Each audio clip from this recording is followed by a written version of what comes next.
Hello friends, स्वागत है आपका मेरे यूट्यूब चैनल अशोका क्लासेस में। हम कंटिन्यू कर रहे हैं अपनी सी प्रोग्रामिंग की सीरीज को, जिसमें हमने 2 लेक्चर्स को कवर किया है, जिसमें हमने बेसिक पढ़ा है सी प्रोग्रामिंग का। सबसे पहला लेक्चर था, उसमें हमने देखा था कि सी प्रोग्रामिंग कब डेवलप हुई, किसने की। सेकेंड लेक्चर में हमने एक बहुत बेसिक प्रोग्राम देखा था। अगर आपने वो वीडियो नहीं देखी है तो उनको भी जरूर एक्सेस करें। उसके बाद हम आगे बढ़ते हुए आज डिस्कस करेंगे इस लेक्चर में, that is C tokens. C tokens क्या होते हैं? देखिए, अगर मैं सी टोकन्स की एक बिल्कुल बेसिक डेफिनेशन बना के आपके सामने रखूं तो हम कह सकते हैं कि जो छोटी से छोटी यूनिट किसी सी प्रोग्राम को बनाने के लिए हमें चाहिए, उसको बोलते हैं सी टोकन्स। इसीलिए हमने यहाँ लिखा भी है, C tokens are the smallest individual units. देखिए, एक बेसिक एग्जांपल से समझते हैं। जैसे मान लीजिए आपको कोई दीवार बनानी है। दीवार बनाने के लिए आपको क्या चाहिए? आपको चाहिए ब्रिक्स या ईंटें। जब आप उन ईंटों को एक के ऊपर एक रखते हैं या फिर लेफ्ट राइट डायरेक्शन में रखते हैं, हर डायरेक्शन में रखने के बाद आपकी क्या होती है? एक दीवार खड़ी होती है। ऐसे ही अगर आप किसी सी प्रोग्राम को डेवलप करना चाहते हैं तो उसके लिए आपको कुछ फैक्टर्स की, कुछ मतलब मैं बोल सकती हूँ कुछ ईंटों की जरूरत होती है, जिनको आप हर एक डायरेक्शन में रिपीट करके उस प्रोग्राम को बना सकते हैं। लेकिन ब्रिक्स में क्या होता है, जब हम दीवार बनाते हैं तो ब्रिक्स सेम साइज और सेम कलर की होती है। लेकिन जो सी टोकन्स, जो ये हमारी इंडिविजुअल यूनिट्स है, इसको हमने 6 पार्ट्स में डिवाइड किया है। इन सभी को एक एक करके डिस्कस करेंगे। सबसे पहला है keyword, identifiers, constant, string, special symbol and operator. सबसे पहले बात करते हैं कीवर्ड्स क्या होते हैं। Words having fixed meaning and can not be change. देखिए, सी प्रोग्रामिंग के अंदर कुछ वर्ड्स ऐसे होते हैं जो प्रोग्रामर ने, यानी जिसने सी लैंग्वेज को डेवलप किया है, उसने पहले ही उनको फिक्स कर दिया है कि इस वर्ड को इस काम के लिए यूज किया जाएगा। अगर आप इस वर्ड का किसी और पर्पज से यूज करेंगे तो हम नहीं कर सकते, वहां हमें एरर शो होगा। तो कीवर्ड वो रिजर्व वर्ड होते हैं जिनका पहले से ही कुछ काम असाइन किया जाता है। यानी जैसे कि for example int, float, double, void, switch, goto etcetera, बहुत सारे कीवर्ड्स हो सकते हैं। इंट, अगर हमने अपने प्रोग्राम में इंट लिख दिया तो इसका मतलब है इंटीजर टाइप का डाटा, यानी कि इस इंट को हम यूज करते हैं डाटा टाइप दिखाने के लिए। सिमिलरली फ्लोट डेसिमल टाइप को, डबल भी हमारा डाटा टाइप है।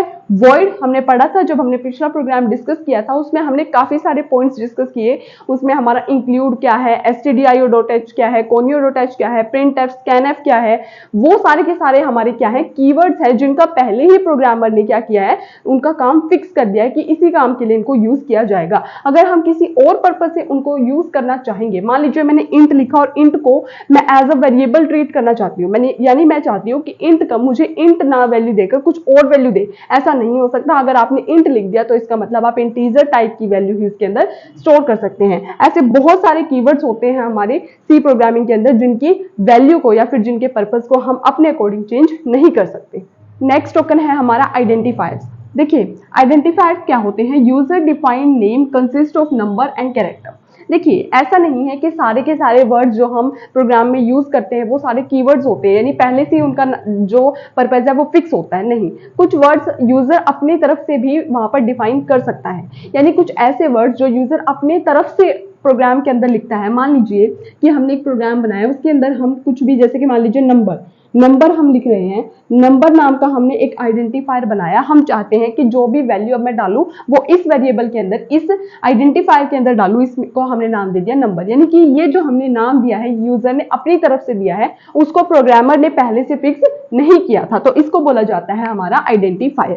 देखिए, आइडेंटिफायर क्या कंसिस्ट करता है? नंबर्स, यानी कि 0 से 9 तक के नंबर्स भी हम लिख सकते हैं एज एन आइडेंटिफायर। और कैरेक्टर से मतलब है कि हमारे अल्फाबेट्स क्या हो सकते हैं? Capital A to capital Z भी हो सकते हैं और स्मॉल a टू हमारे स्मॉल z भी हो सकते हैं, यानी कि अपर और लोअर केस दोनों ही आइडेंटिफायर्स के अंदर अलाउ होते हैं। लेकिन ऐसा नहीं है हम कुछ भी नाम हमारा एज ए आइडेंटिफायर लिख सकते हैं। इसके कुछ रूल्स एंड रेगुलेशंस होते हैं, आइए उनको डिस्कस करते हैं।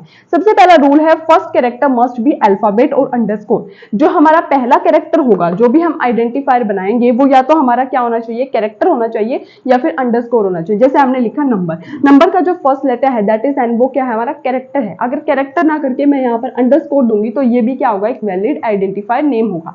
लेकिन हम ऐसा नहीं बना सकते। मान लीजिए मैं बनाना चाहती हूँ 9 नंबर, क्या ये हमारा एक वैलिड आइडेंटिफायर होगा? नहीं, क्योंकि इसका जो हमारा फर्स्ट डिजिट है वो एक नंबर से स्टार्ट हो, that is why it is not a valid identifier. उसके बाद सेकेंड रूल है must consist of only letters, numbers and underscore. देखिए इसके अंदर जो भी हम आइडेंटिफायर लिखेंगे उसका पहला जो लेटर है वो या तो अंडरस्कोर होगा या फिर हमारा कोई कैरेक्टर होगा, लेकिन जो इसके बाकी के लेटर्स होंगे उसके ऊपर भी कंस्ट्रेंट ये है कि वो लेटर्स, नंबर्स और अंडरस्कोर ही हो सकते हैं। लेटर्स यानी कि A to Z हमारे अल्फाबेट्स हो सकते हैं, नंबर्स 0 to 9 और अंडरस्कोर यानी कि हमारा अंडरस्कोर हो सकता है। देखिए इसके अलावा हम कुछ भी स्पेशल सिंबल या कोई भी एक्स्ट्रा सिंबल हम अपना एज अ आइडेंटिफायर यूज नहीं कर सकते। उसके बाद can not use a keyword. देखिए बहुत इंपॉर्टेंट थिंग है, क्योंकि हमने क्लासीफाई ही कर दिया कि आइडेंटिफायर वो नाम होते हैं जिनको यूजर अपनी तरफ से डिफाइन करता है, तो हम किसी भी कीवर्ड को एज आइडेंटिफायर यूज नहीं कर सकते। क्या मैं प्रिंट एफ को एज अ आइडेंटिफायर बना सकती हूँ, उसको नाम दे सकती हूँ? नहीं, क्योंकि पहले से फिक्स है जो प्रिंट एफ होगा वो आउटपुट स्क्रीन पर हमारा स्टेटमेंट दिखाने के लिए यूज होता है। तो जिसका काम पहले से फिक्स होता है उसको हम एज अ आइडेंटिफायर यूज नहीं कर सकते। Last one must not contain white space. देखिए ऐसा नहीं है कि नंबर लिख के मैं क्या करूंगी बाद में एक स्पेस देने के बाद 1 लिख दूंगी, ऐसा नहीं होगा। ये हमारा वेरिएबल या फिर मैं बोलूं आइडेंटिफायर कंसीडर नहीं होगा। अगर बीच में कहीं स्पेस आ जाता है नाम में तो वो हमारा आइडेंटिफायर नहीं कहलाएगा। तो ये कुछ रूल्स होते हैं जो हमें ध्यान रखने होते हैं जब हम आइडेंटिफायर्स को क्रिएट करते हैं। बनाता तो इनको यूजर अपनी मर्जी से है, लेकिन कुछ रूल्स उसको फॉलो करने होते हैं। आइए अब पढ़ते हैं थर्ड टोकन के बारे में, जो है हमारे कांस्टेंट। देखिए कांस्टेंट क्या होते हैं, हमने मैथ में भी पढ़ा है। What are constants and variables. Variables वो वैल्यू जो हम चेंज कर सकते हैं। मान लीजिए मैंने ए यूज किया है, ए को दे दिया 5, तो ऐसा नहीं है कि ए को हम 5 ही दे सकते हैं, क्या पता नेक्स्ट क्वेश्चन में हमारी ए की वैल्यू हम 6 ले लें, ठीक है। तो ए वो ये यहाँ पर जो ये ए आप देख रहे हैं ये कहलाते हैं वेरिएबल्स जिनकी वैल्यू चेंज हो सकती है। लेकिन कांस्टेंट क्या कहलाते हैं? 2, 3, 4 जितने भी हमारे नंबर होते हैं ये सारे क्या होते हैं?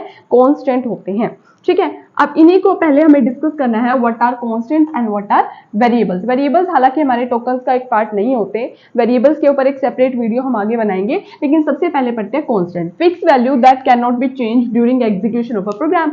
ऐसी वैल्यू जिसको हम चेंज नहीं कर सकते, एग्जीक्यूशन के दौरान एक बार वैल्यू दे दी तो दे दी, वो होते हैं हमारे कांस्टेंट। कांस्टेंट को क्लासीफाई करें तो 2 टाइप के होते हैं, numeric constant and character constant. आगे भी इनकी क्लासिफिकेशन हो सकती है। न्यूमेरिक कांस्टेंट भी 2 टाइप के होते हैं। सबसे पहले होते हैं इंटीजर कांस्टेंट, सेकंड होते हैं हमारे फ्लोट कांस्टेंट, या फिर हम बोल सकते हैं इनको रियल कांस्टेंट। फ्लोट या फिर रियल कांस्टेंट भी बोला जा सकता है। कैरेक्टर कांस्टेंट भी 2 टाइप के होते हैं। सबसे पहले होते हैं single character constant. Single character के बाद अगला होता है हमारे स्ट्रिंग कांस्टेंट।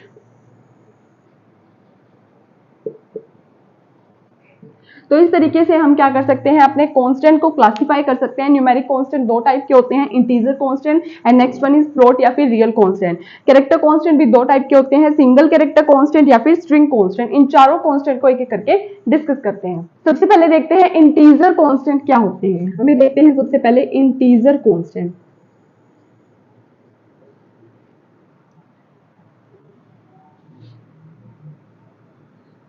इंटीजर कांस्टेंट को भी हम क्लासिफाई कर सकते हैं 3 टाइप से। सबसे पहले जो हमारे होते हैं that is decimal integer constant, जिसके अंदर हम 0 से 9 तक की वैल्यूज को यूज कर सकते हैं। अगर 0 से 9 तक की वैल्यूज में हमने कोई इंटीजर लिखा, फॉर एग्जांपल मैंने लिख दिया 475, ये हमारा किस टाइप का इंटीजर होगा? डेसिमल इंटीजर होगा। इसको हम प्लस और माइनस से भी सेपरेट कर सकते हैं। अगर हमने कोई भी साइन नहीं लगाया है, 45 लिखा है, तो ये कॉमन है कि ये क्या होगा? हमारा पॉजिटिव होगा। सेकंड होते हैं हमारे पास octal constant. Octal integer constant, इनकी जो रेंज होती है डिजिट की वो होती है 0 से 7 तक। और इनका जो दूसरा समझने का तरीका होता है, हमें कैसे पता चलेगा ये ऑक्टल है, तो इनको हमेशा 0 से शुरू किया जाता है। अगर मैंने लिख दिया 057 तो ये हमारा किस टाइप का कांस्टेंट है? This is our octal constant. मैंने लिख दिया 072, ये भी हमारा किस टाइप का कांस्टेंट है? ऑक्टल। 011 ये भी हमारा ऑक्टल कांस्टेंट होगा। लास्ट होता है हमारे पास हेक्साडेसिमल कांस्टेंट। जो हमारे पास कैरेक्टर की रेंज होती है वो होती है 0 से लेकर के 9 तक तो होती है, लेकिन जो 10, 11, 12, 13 यानी कि पूरा 15 तक की रेंज होती है, इसके अंदर 16 डिजिट हम यूज कर सकते हैं। और इसका हमें कैसे पता चलेगा ये हेक्साडेसिमल है, ये सेपरेट होता है 0x से या फिर 0X से। यानी अगर आपको डिजिट लिखा दिखे 0x95 तो ये क्या है, एक हेक्साडेसिमल इंटीजर कांस्टेंट है। या फिर लिखा दिखे 0x9f। अब आप बोलेंगे कि f कैसे लिखा, देखिए हम जानते हैं कि जो हमारे 0 से लेके 1 2 3 अप टू 10 9 को तो हम डिजिट्स में लिखते हैं, जो आगे 10 11 12 अप टू 15 तक होते हैं उनको हम a b c d e और f की डिजिट में लिखते हैं, ताकि हम डबल सिंबल्स को यूज करके, क्योंकि अगर हमने 1 0 10 ऐसे लिखा तो जो हमारा कंपाइलर होगा वो कंफ्यूज हो सकता है कि ये अलग अलग से हमने डिफाइन किया, वो इसको 1 समझेगा, इसको 0 समझेगा। इसलिए हम 10 को क्या लिखते हैं, a लिखते हैं, कंपाइलर इसको 10 समझेगा।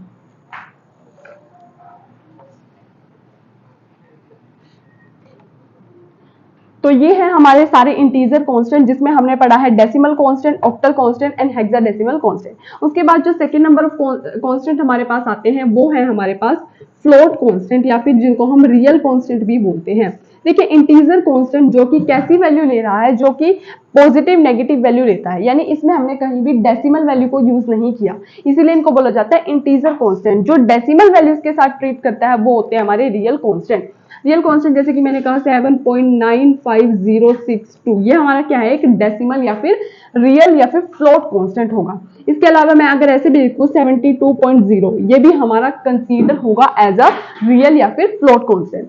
और एक और बात, अगर मान लीजिए मैंने लिखा है 251.65, ये हमारा क्या है, हम जानते हैं ये डेसिमल कांस्टेंट होगा, लेकिन अगर हम इसको एक्सपोनेंशियल फॉर्म में लिखना चाहें तो हम कैसे लिख सकते हैं, 2.5165e2। ये क्या है हमारी, अगर इसको हम एक्सपोनेंशियल फॉर्म में एक्सप्रेस करें तो ये ऐसे लिखा जाएगा, जहां पर जो हमने ई लिखा है इसको मेंटीसा भी बोला जाता है, मेंटीसा। देखिए अगर हम इसको मैथमेटिकली एक्सप्रेस करें तो ये क्या है, 2.5165 इंटू 10 टू दी पावर 2, यही तो है। अगर हम इसको सॉल्व करेंगे तो हमारा यही आएगा 251.65। इसलिए जो e की पावर 2 है ये हमारा कॉम्प्लेक्स, अगर मान लीजिए बहुत बड़ी स्टेटमेंट है जिसको हम वर्ड्स में नहीं लिख सकते, उसके लिए हम मेंटीसा का यूज करते हैं। तो ये हमारे क्या होंगे, रियल फ्लोट कांस्टेंट। एक वैल्यू आपको एक बात याद रखनी है कि जो e2 यानी कि हमने एक्सपोनेंशियल की जो पावर लगाई है वो कभी भी नेगेटिव नहीं हो सकती। ये वैल्यू हमारी पॉजिटिव या नेगेटिव हो सकती है, लेकिन एक्सपोनेंशियल या फिर पावर में जो टर्म होगी वो कभी भी नेगेटिव नहीं हो सकती। तो ये हमारे होते हैं रियल कांस्टेंट। हमने पढ़ा है इंटीजर और रियल कांस्टेंट के बारे में। अब पढ़ते हैं हमारे दूसरे टाइप के constant, that is character constant. Numeric constant में हमने दो कांस्टेंट पढ़े हैं, integer constant and second one is float या फिर रियल कांस्टेंट। अब बात करते हैं कैरेक्टर कांस्टेंट की, जो दो टाइप के होते हैं, जिसमें से पहला टाइप होता है हमारा single character constant. First one is single character constant. मान लीजिए हम कोई भी कैरेक्टर हमने लिखा है, मान लीजिए ए लिखा है, अगर हम उसको सिंगल कोट्स के अंदर लिख देते हैं, या फिर हम कुछ भी लिखना चाहते हैं, मान लीजिए मैं लिखना चाहती हूँ नेम, नेम को अगर मैं सिंगल कोट्स के अंदर लिख देती हूँ तो ये हमारा क्या कहलाएगा, single character constant. Single character से मतलब है कि हमने इसको सिंगल कोट्स में लिखा है। अगर आपको कोई भी लाइन आपके प्रोग्राम में सिंगल कोट्स में लिखी दिखती है तो आपको समझना होगा वो हमारा रिप्रेजेंट कर रहा है सिंगल कैरेक्टर कांस्टेंट को। दूसरा टाइप का जो हमारा कांस्टेंट होता है उसको हम बोलते हैं स्ट्रिंग कांस्टेंट। स्ट्रिंग कांस्टेंट, अब इसी को थोड़ा इम्प्रोवाइज कर दीजिए। अगर हम किसी को, मान लीजिए ए को ही हम डबल कोट्स के अंदर लिख दे तो ये हमारा कहलाएगा स्ट्रिंग कांस्टेंट। अगर मैं नेम को ही सिंगल कोट्स के बजाय डबल कोट्स में लिख दूं तो ये हमारा क्या बन जाएगा, स्ट्रिंग कांस्टेंट। तो जो हमारे कैरेक्टर कांस्टेंट होते हैं उनमें कुछ ज्यादा डिफरेंस नहीं है। सिंगल कैरेक्टर कांस्टेंट को हम सिंगल कोट्स के अंदर लिखते हैं तो वो सिंगल कैरेक्टर होंगे, और अगर डबल कोट्स के अंदर लिखते हैं तो वो हमारे स्ट्रिंग कांस्टेंट या फिर हम बोल सकते हैं डबल कैरेक्टर कांस्टेंट कहलाएंगे। आज हमने पढ़े हैं तीन टोकन्स को, सी के तीन बहुत इंपॉर्टेंट टोकन्स पढ़े हैं। सबसे पहले कीवर्ड्स क्या होते हैं, उसके बाद आइडेंटिफायर्स क्या होते हैं, नेक्स्ट वन इज कांस्टेंट क्या होते हैं। जो अगले तीन कीवर्ड्स है वो हम अगली वीडियो में डिस्कस करेंगे, और उसके बाद भी हम ऐसे ही सी प्रोग्रामिंग की बहुत इंपॉर्टेंट वीडियोस को अपलोड करते रहेंगे। अगर आपको वीडियो पसंद आई हो तो एक लाइक जरूर कीजिएगा, और ऐसे ही इंपॉर्टेंट वीडियोस के लिए मेरे चैनल को सब्सक्राइब कीजिएगा। Thank you.